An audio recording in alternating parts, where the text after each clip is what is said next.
Yes. So I, a few episodes ago, said that, like, since white people were always up in our business, I was going to be up in their business. And so news has came out that Taylor Swift has officially been subpoenaed for the Blake Lively and Justin Baldoni case.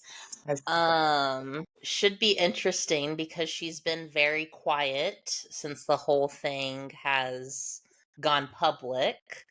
Okay. And her rep came out and pretty much has like denied that Taylor Swift has had any involvement in the movie, the production, the music, the casting, everything. But I remember hearing that Taylor Swift was the one that picked the actress that played young Lily Bloom. So that's going to be a little conflicting. And Blake Lively has been in multiple interviews talking about how her best friend Taylor Swift has like been a part of this movie. Yeah. And That's mostly what I know about this, I've learned from you, except when I went down that wormhole and found out that Ryan Reynolds was also terrible. Um, but that's the one thing that I have seen is how her and Taylor are basically besties. Like, Mhm. yeah. So I found that Well, and fascinating. I only saw the thing of her rep being like, nope, she has no part of this, whatever. That's all that I saw. But I was also thinking about, wasn't Blake Lively at a football game with Taylor Swift? I'm sure that timeline overlaps. I'm sure Mhm. that timeline overlaps. Like, 100%. so, yeah. Well, and Ryan has, or not Ryan, Justin has also released text messages because him and his lawyer put out a whole website and like timeline, text, like everything. And Justin talked about how he went over to Blake and Ryan's like penthouse to discuss changes to the script or something like that.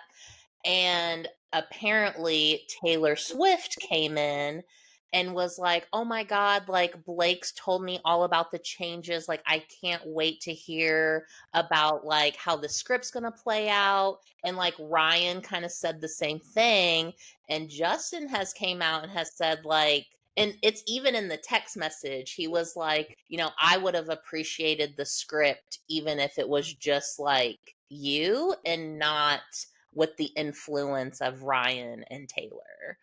Um and there was that whole text message where Blake called herself Khaleesi from Game of Thrones and said that, like Khaleesi, she also has dragons that will do good and bad for her. Mm. So, to me, that kind of sounds like a little intimidation tactic because Taylor Swift and Ryan Reynolds alone are big names by themselves.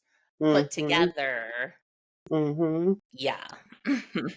I just watched a movie in the last week or two that my daughter recommended that Blake Lively starred in. Because remember, I was telling you, I'm like, I don't know her. Like, I don't. That's actually what made me say that about them being besties. Like now, Taylor's like, I don't know her. But it's called because the whole time I was watching it, I was wondering if I'm like, Impact's probably seen this and has thoughts on it. It's called.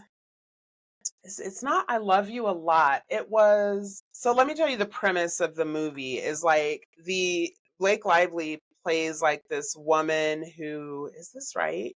Yeah, I think she plays this woman who basically like takes out like puts old people under conservatorships against their will and like steals all their money. Do you know what I'm talking about? I saw that. Yes, I think I saw that. And it's Yeah. Blake Lively? I'm pretty sure. I care a lot. I think it's called I Care a Lot. Let me see. I definitely, yeah, I saw the trailer for it, I think. But I didn't Yeah, actually watch it, but I saw the trailer. I've seen that. That's not Blake Lively. Oh. That's okay. Well, but I did just watch something that Blake Lively starred in, so I'll have to Yeah, get that's back to okay. you on what it was. Yeah. Okay, so it wasn't that. You're right. I'm looking at it. I'm like, so that was fire. So what did I watch with Blake Lively in it? Was it A Simple Favor? Yes.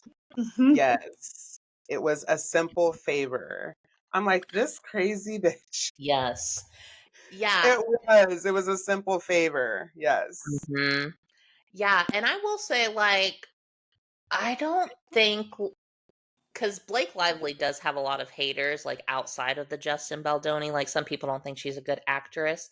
Mhm. I think, personally, if she's given a role where she can play, like, a rich, stuck-up, like, white woman, give her the job, because she She plays killed it. that yeah, she plays Yeah. She that killed it. excellent every Yeah. time. Yeah. Yeah. But I've seen her in other roles where I'm just like, "Ooh, this is hard for you. Empathy's hard." I was gonna say it's the Okay. empathy that she struggles with. Yes, and because I was just thinking too, like after you said how Taylor Swift and Ryan Reynolds are big names alone, but together, like she has everyone because she's got the Taylor Swift fans and then the Marvel, like Mhm. all of that money for one, like and so like she's just okay. People don't love her, but it doesn't affect her in any way. She gets whatever she wants, and yeah, I've seen movies where she's been serious. And I'm just like, girl, wait, something's not clicking. I haven't seen A Simple Favor, but I've seen a lot of clips of it, and I've seen like the trailer for the second one and everything, but it's just, yeah, I was never like, wow, she's an amazing actress, because she's not. She's fine, Yeah. Exactly. And she's also a nepo baby. Oh. There's like 5 of them, maybe more. But her parents are pretty well known, and I want to say a few of her siblings are also. You'd probably Okay. know one of her sisters. I can't think of her name, but I know you both have probably seen her. Like, you would recognize her. Yeah. Honestly, you'd be shocked that she was Blake's sister because they look nothing alike. I'm giving a quick Google so that I can look. Emma, I'm getting a lot of feedback on your mic when you're talking. Oh I don't no. know how close it is or far it is or if there's anything that can be done to adjust it. I'm just not sure how that's going to play later. Yeah, let So if me you're see if I can even get headphones in. I don't have anything in, so let me put in like okay, AirPods and see if that helps it. yeah, I don't know any of these people, Oh but no. that also doesn't really mean much because I just don't watch and I don't like care to commit, especially white women, to memory. I was just gonna say, I was like, maybe you might not recognize her. Yeah. Because now I'm thinking about it, yeah, she's in a lot of like Yeah. white shows, Yeah. white movies. Yeah. And people laugh, but it's a thing. Like, so whenever I start having discussions with people, I've worked in salons for the last 30 years, and most of them have been mixed salons. So we have conversations about all of the things. Whenever we start talking about movies, and especially like classic movies, according to white people, classic movies. So they're like, what do you mean you've never seen The Sound of Music? Like, you've never seen Grease? Are you crazy? Like, you know what I mean? Like, White people love Grease. I Listen, and know. I'm guilty of that. I am. I I am know. guilty. And so one of my best friends is a white woman. We've talked about her on this podcast before. When she found out I'd never seen Grease, she didn't kidnap me, but she definitely lured me to her house and like basically forced me to watch it because she's like, this is not okay. And like, but now I'm a fully grown adult. So like, I'm sure if I would have been like 20 when I watched it, I would have thought it was the best thing ever. My daughter was a teenager at the time. She was maybe like 14, 15. She became obsessed with it. My husband bought it for her on DVD. She learned all the songs. Like, my daughter was obsessed with it. I just, but then I'm like, yeah, but like, have you seen The Wiz? Like, have you seen, New Jack City? Have you seen Friday? You know what I mean? Like, Right. when I was growing up, my mom just always made it a point for me to watch things where I could see myself. And so you can't see me in Grease. Like, I'm not on Mhm. Grease. You know what I mean? There's no one who Yeah. looks like me on Grease. So Yep. no, I haven't seen it. Mhm. Absolutely.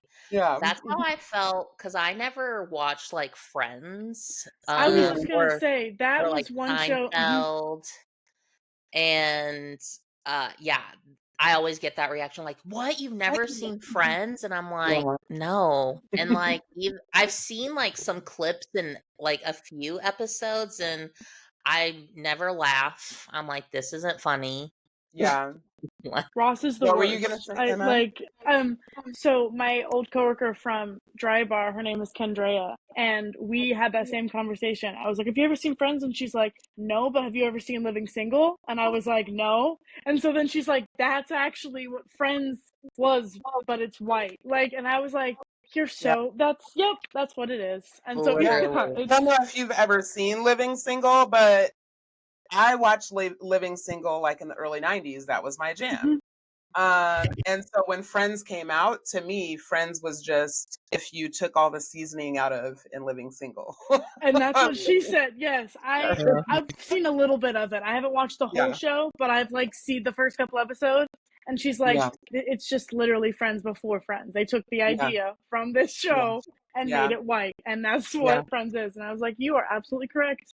Thank you Yeah. very much. Because yeah, this is, and also I'm like, why is this the first time I'm hearing about this? I love a sitcom. I all and like I love I've seen Friends all the time, and it was always on Nick at Night every Yeah. single at like 10 p.m. Yeah. But yeah, I think they're bringing Living Single back actually because I noticed recently that there's a Living Single podcast now, and it's being done by the woman who played Max, whose name I can't remember right now. I can't remember. The only name that I remember of the actors is Kim Fields, and she played a character named Regine, and she was amazing.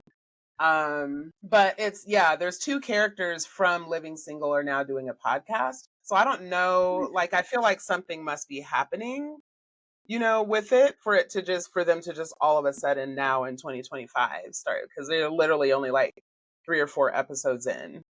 So yeah. Well, I wonder what's happening, kind of like with Emma and Kendrea. A lot of these younger people are actually taking the time out to learn about like history and where things have come from. So I'm curious if a lot of these like younger generations who their parents and older siblings have been like, oh my God, friends, friends, friends. And now Mhm. they're learning that, like, well, living single was pretty much just, that was Mhm. The the original blueprint. Friends. Yeah, that was the blueprint. hmm Hmm. So yeah, I wonder like if that Yeah. has anything to do Yeah. with what's going Maybe. on. Maybe. And I I think it's a know big like part. I think. Oh, sorry. no, you're okay. Go ahead. I think a big part of it is, just not like unwhitewashing our education. I think that's a lot of what's happening right now is everyone educating themselves and not being like, well, I don't know. Because right now, if you don't know, you're idiotic.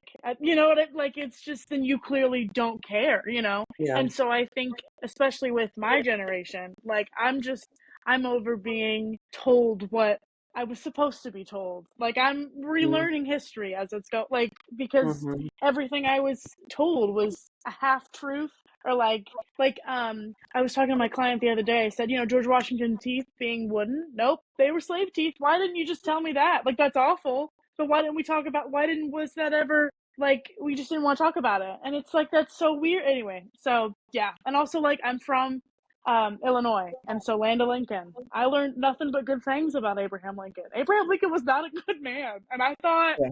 because Springfield loves Abe Lincoln, so what am I Yeah. supposed to know? I'm just Yeah. I'm just Are you growing up from there. Springfield, Emma? Yes, You're from Springfield. How old are you? I'm 23. Okay. Got it. Yeah, I mean, I don't think it's right. I don't agree, right? That you shouldn't be teaching people about like George Washington's teeth Right? or, Yeah, the that was fact just that they the literally were first thing that stuffing came to head. furniture with Came to our my head. hair and making leather out of our skin. Mhm. I don't agree with not teaching it, but also I understand why you wouldn't want to teach that. Yes. Right?